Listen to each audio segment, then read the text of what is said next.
Oh dear, oh dear, oh dear. Brighton.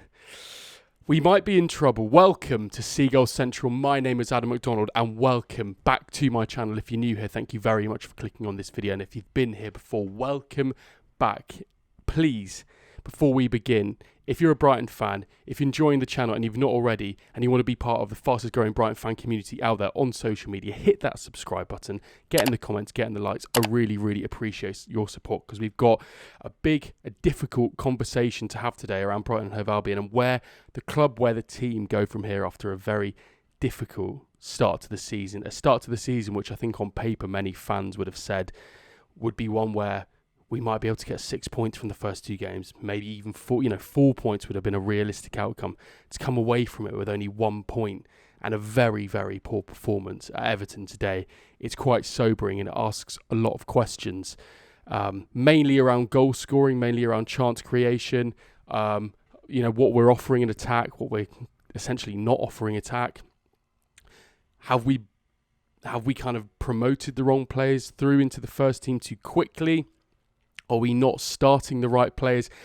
Are the fingers being pointed at Fabian Hurzeler after what was a good first season? Actually, this start to the season has been very, very unimpressive, and I think it's raised a lot of questions.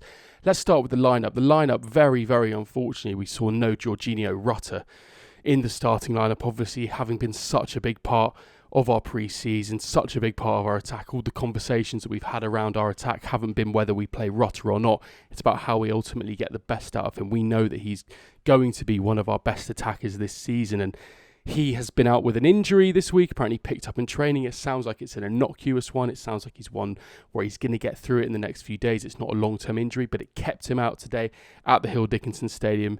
And Danny Welbeck comes in at the number 9. Matt O'Reilly keeps his place at the number 10 position. What this screams to me is that I think probably Fabian Hurzeler would have named an unchanged 11 from the Fulham game. He probably would have stuck with Rutter as a number 9 and Matt O'Reilly as a number 10. Other than that, pretty much everyone the same. Minteh on the right, Mitoma on the left, Ayari and Baleba in midfield, Weaver still at right back, to Kuiper at left back, and our two standard centre halves. Where do we begin? Look, I think players like Yankuba Minteh played pretty well. I've seen a bit of criticism towards him on social media around, the fact that he couldn't hit a barn door. I think what we got to say is, yes, he had a lot of chances. Yes, he could have done better in a lot of circumstances. But actually, all of our attacks were essentially going through Yankuba Minteh. Mitoma as well had a decent game. I think there just wasn't that flow. We don't seem to have that flow. It's the age-old thing with Brighton when we come up against teams with a low block. You think about Everton coming to the Amex in the past. Sean Dyche's Everton as well. Sean Dyche's Burnley last season against the promoted sides. We really struggle to break down a low block. And I think when you couple that on a day where you're not taking your chances, when Danny Welbeck misses a tap-in, when Minteh misses chances, when Mitoma misses, he doesn't really miss, but, creates an unbelievable opportunity and can't quite finish it, it's a really difficult day at the office. I've got to ask questions around Matt O'Reilly. I'm sorry, I know I've made a video about it before. I feel like I'm a broken record and I don't want to go in on the guy, but I really, really am not sure what he offers going forward. There was that chance, was it towards the end of the first half where he was in? Great play from him really to get him, but made the wrong decision. I'm not necessarily kind of using that as an example for why I think he played so badly, but I really just don't think he offers enough in our attack. I think, him today getting into spaces, losing the ball, he couldn't retain the ball very well. I think the chances he was creating wasn't brilliant. I just don't think the options that he offers for us is what we need. I think in a game like this, I find it baffling that someone like Brian Gruder only gets 5 minutes towards the end. Really surprises me that he wouldn't have got an opportunity. I think the Baleba substitution for me as well was a very, confusing one. A game where, we're really looking for legs in the middle of the park, bodies in the middle of the park. Everton's so brilliant at kind of bursting forward, dominating that middle of the park with players like Garner Gay, with Garner, taking a Baleba off unless there's an injury there doesn't make sense to me. What I will say is I think someone like Ayari did have a good game, to be fair to him.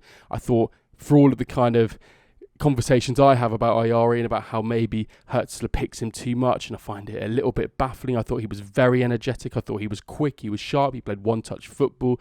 He allowed us to try and create some chances, but I thought everything else was pretty poor.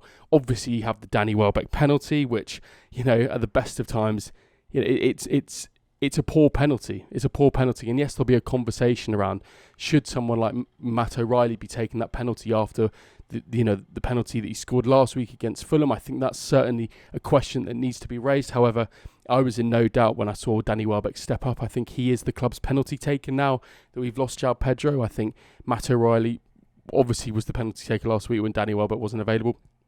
I do, however, think it's the right decision to call Danny Welbeck the penalty taker when he's on the pitch. It was a very poor penalty. Look, sometimes I think these games maybe, are written in the stars, with the atmosphere, with the moments, with the way the game goes, with us having so many chances, with Everton kind of not taking, chances initially, with it looking like a bit of a scrappy game and then having brilliant moments, a penalty save.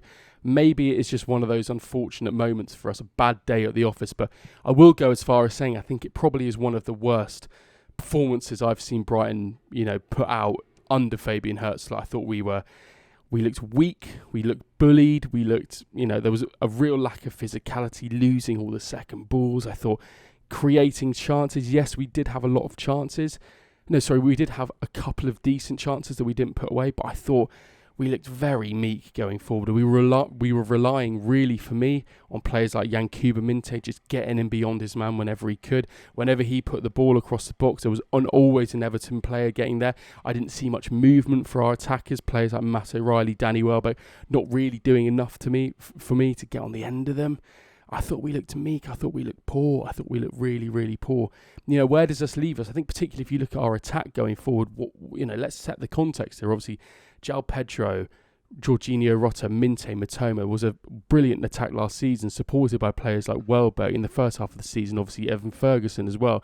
And you look at our attack at the moment, we can't even get Tommy Watson on the pitch, we can't get Kostoulas, we can't get Simas on the pitch, spending the best part of 50 million quid on these two players in the Greek lads, and we can't even get them on the pitch. They didn't feature for the under-21s against Blackburn on Friday night. I think that made us all kind of think we're probably going to see them on Sunday against Everton. They weren't even in the squad. Maybe there's an eye on them featuring in some point on Wednesday night against Oxford. Let's hope that that's the outcome. But I think it's getting to the point now, we spent a lot of money on these players, and our options up front, well, they look worse than last season, don't they? We've got Minteh and Mitoma. Okay, Minteh's a year on. That's all well and good. Matt O'Reilly, sorry for me, doesn't cut the mustard in that replacement of João Pedro in the 10 role. If that's the carbon copy of last year, which is basically the exact same front four: Welbeck, Mitoma, Minteh, João Pedro. This time it's no João Pedro. We got Matt O'Reilly. It's no replacement for me. But it seems like he is the man. He is the man that Fabian Hurzeler is playing every game in that number 10 position. What would you do? I wouldn't be playing him. I think you give Gruder a chance. There's plenty of. I'd almost give Hinshelwood a chance in that role as well. I think it is concerning. I think Buonanotte as well. We're not even seeing a sign of him.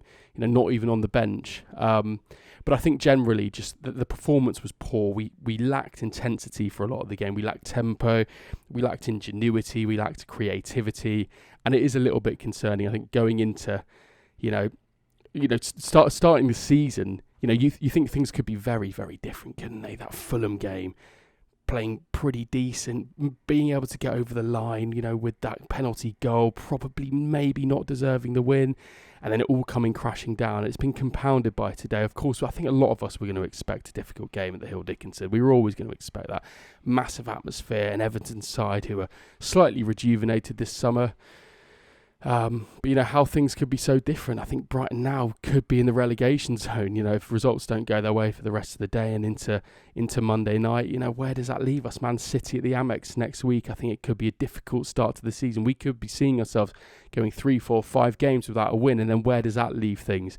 I think today a very poor performance, spineless, toothless. We looked without ideas. I think a lot of players didn't have a good game.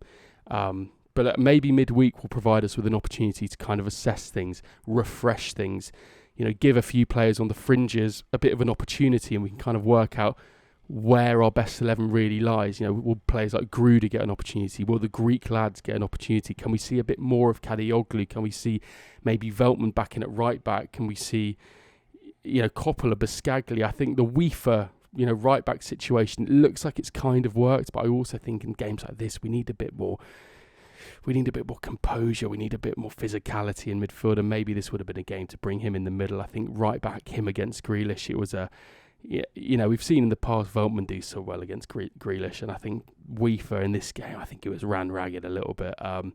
He's clearly not a right back, and I think at some point these kind of experiments need to come to an end. I think Weaver maybe needs to move back into midfield. We need to probably have a look at Matt O'Reilly and the way we're playing him.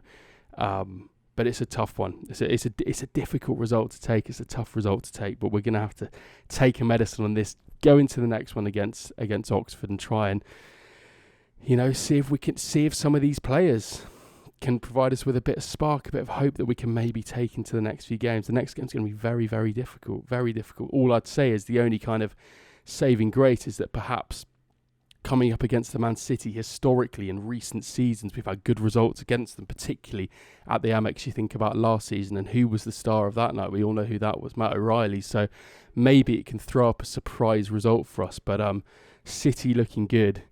And I think, a poor start to the season. And, I think a few more games like this, and I think we might be seeing a few more jitters within the fan base. But yeah, not a good one. Let me know in the comments. Were you there at the ground? Did you watch? What was the atmosphere like? How do you think this performance compares to some of the poor performances that we put in, let's say last season as well? Where do you think it went wrong? Was it the midfield? Was it our, have we kind of recruited well enough this summer in terms of replacing the attackers that we've lost, Adingra, João Pedro? How do you feel we need to change things going into the next game against Man City? As always, get in the comments, let me know. If you enjoyed this video, please drop me a like, and if you haven't already, hit that subscribe button. I really, really appreciate it. I will see you on the next one. Thank you very much for watching, and as always, up the Albion.